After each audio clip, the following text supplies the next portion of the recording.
अब जो सवाल है इस वक्त का सबसे बड़ा सवाल वो ये है कि आप नरेंद्र मोदी को ही तीसरी बार प्रधानमंत्री बनते हुए देख रहे हैं। एनडीए की सरकार बनेगी, नो इफ नो बट, या राहुल गांधी ने जैसा अभी उसको ओपन एंडेड छोड़ दिया है कि हम कल बात करेंगे अपने सहयोगियों से, कोई कोशिश करके कुछ प्रयास करके कुछ उसका निकलना है क्या? मुझे लगता है इसकी गुंजाइश बिल्कुल भी नहीं है कि राहुल गांधी या कांग्रेस इंडिया गठबंधन की सरकार बना सकते हैं। बनाने के लिए आंकड़े तो होना चाहिए ना। कांग्रेस 99 सीटों पे, अभी 100 सीटों पे भी नहीं पहुंची है। कांग्रेस कैसे 272 का साथियों के साथ बना पाएगी? कांग्रेस ने जब भी कोalition की सरकार बनाई, आप कांग्रेस का इतिहास देख लीजिए। 1989 में जब कांग्रेस ने सरकार बनवाई थी तो कांग्रेस के पास 197 सांसद थे। 2004 में जब कांग्रेस ने कोalition की सरकार बनाई तो कांग्रेस के पास 145 मेंबर ऑफ पार्लियामेंट है।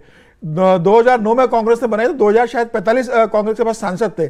99 सांसद जिस सबसे बड़ी पार्टी के पास हो, वो 272 का आंकड़ा कैसे जुटाएगी? भारतीय जनता पार्टी आज खुद इस स्टेज पे खड़ी है कि सिर्फ उसको 30 से 35 सांसदों की जरूरत है। आप जो ऑलरेडी जोड़ो ना, आप 232 से जोड़ो, 232 पे हैं वो। टीडीपी तो टीडीपी और नीतीश अगर वो भी मिला देख रहे हो, लेकिन आप सामने भी देखो 293 तो ऑलरेडी है ना, 272 से ज्यादा तो उनके पास ऑलरेडी है। मैं सर ये मानते हुए मैंने सवाल किया है कि नीतीश कुमार को कुछ ऑफर हो जाए। टीडीपी तो आप जोड़ लीजिए, इसमें 28 जोड़ लीजिए, 28 जोड़ दीजिए, इसके अंदर आप 272 नहीं पहुंचेंगे तो 260 होते हैं, 260 होता है। लेकिन इसको थोड़ा यूं भी देखिए कि 273 से 20 सीटें ज्यादा हैं अभी का जो नंबर है, जो भी 2-4 इधर दो, ये 20 सीटें मतलब हुआ कि अकेले न तो नीतीश जी जाके कुछ कर पाएंगे, ना अकेले जाके नायडू जी कुछ कर पाएंगे। और अभी की जो स्थिति है, नायडू जिस तरह की राजनीति करते हैं, देखिए कोई इस देश में, चूंकि लोग भूल जाते हैं, इस देश में डेवलपमेंट पॉलिटिक्स का बड़ा नेता चंद्रबाबू नायडू, जिस आदमी ने सही में हैदराबाद को साइबराबाद बनाया, और आज जो लोग कह रहे हैं उस समय बाहर से जो विदेशी कंपनियां थी उनको लेकर आने वाला आदमी, उनके लिए सबसे बेहतर होगा कि नरेंद्र मोदी जैसा व्यक्ति केंद्र में बैठा हो और आंध्र प्रदेश वो पूरी तरह से चलाएं, क्योंकि राज्य को नए सर नायडू साहब से ज्यादा सवाल आ रहे हैं नीतीश कुमार जी को लेकर के। सच बताऊं मैं आपको, नहीं बिल्कुल, नीतीश कुमार क्या करेंगे, कब क्या कर दें, कौन जानता है। देखिए नीतीश कुमार ने क्या किया। नीतीश कुमार ने बिहार में जब उसे लगा कि नीतीश कुमार को कि आरजेडी मेरी पार्टी तोड़ देगी, तो पलटे ना वो।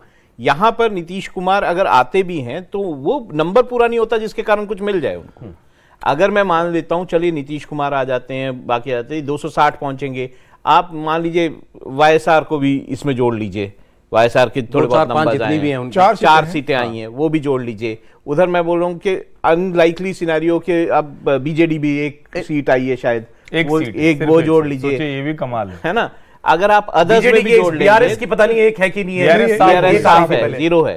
और अगर वो इंडिपेंडेंट जो 18 आपको दिख रहे हैं उसमें से भी तोड़ लीजिए, बड़ी मुश्किल सरकार होगी। बहुत ज्यादा पार्टियां बची नहीं है इधर उधर खींचतान करने के लिए। पहले से ही चूंकि खेमेबाजी बढ़िया हो गई ना, दोनों तरफ एनडीए और जो इंडिया नाम से अलायंस बनाया, दोनों। मैंने ये सवाल आपसे इसीलिए किया कि this is out of the question कि एनडीए के अलावा कोई और गवर्नमेंट की कोशिश भी करे बनाने की। कोशिश करेंगे, लेकिन वो सरकार बड़ी खराब सरकार होगी। मतलब जब इंडिपेंडेंट आपको इतने सारे लेने पड़ेंगे तो किस तरह की खींचतान होगी। लेकिन इसमें मेरा एक थोड़ा सा जिसको कहे ना कि काउंटर व्यू है, और आप डेविल्स एडवोकेट कह लीजिए, ये जो गठजोड़ है जो 232 पे खड़ा है, इसको ये वाली चिंता थोड़ी ना है कि हम सरकार चलाएंगे, कुछ अच्छी सी नीतियां बनाएंगे। जो 24-25 लाख करोड़ के बजट को यूं बोल रहे हैं जिसे पता नहीं कहां से आएगा 44 लाख करोड़, उनको सरकार चलानी नहीं है, ये थोड़ा सा समझिए।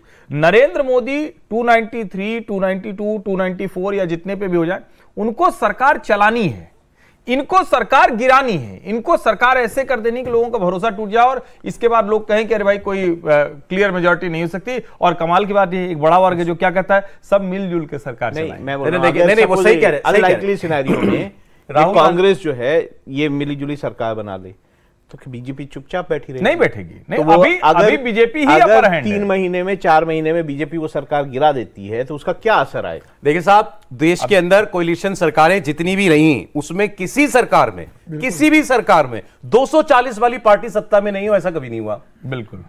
कांग्रेस कुछ यूपीए 2 में 200 कुछ सीटें मिली नहीं, 100 के नीचे वाली पार्टी। फिर आप इंडिविजुअल बात कीजिए कि 100 के नीचे वाली पार्टी नहीं रही, और अगर वो रही तो चंद्रशेखर हुए, इंद्र कुमार गुजराल हुए, देवगौड़ा हुए, जिनका कोई मतलब नहीं रहा, जिनको जब चाहे तब बैठाया, जब चाहा तब उठा दिया, गिरा दिया।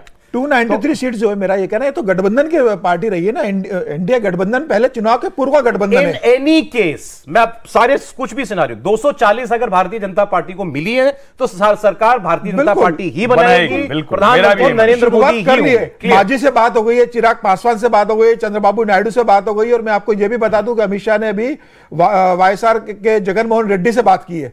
जगनमोहन रेड्डी भी इनको समर्थन देगा, क्योंकि जगनमोहन रेड्डी इस बात को जानते हैं कि उनके पास जिस तरीके के आरोप लगे हैं और जिस तरीके से वो केसेस फंसे हुए हैं, अगर वो विपक्ष में जाते हैं तो मुश्किलें बढ़ेगी। उन्हें चंद्रबाबू नायडू से बचना है। चंद्रबाबू नायडू मुख्यमंत्री बन रहे हैं, अपने को बचाने के लिए वो भारतीय जनता पार्टी का समर्थन देंगे और अपने आप को प्रदेश की राजनीति में बचाए रखेंगे।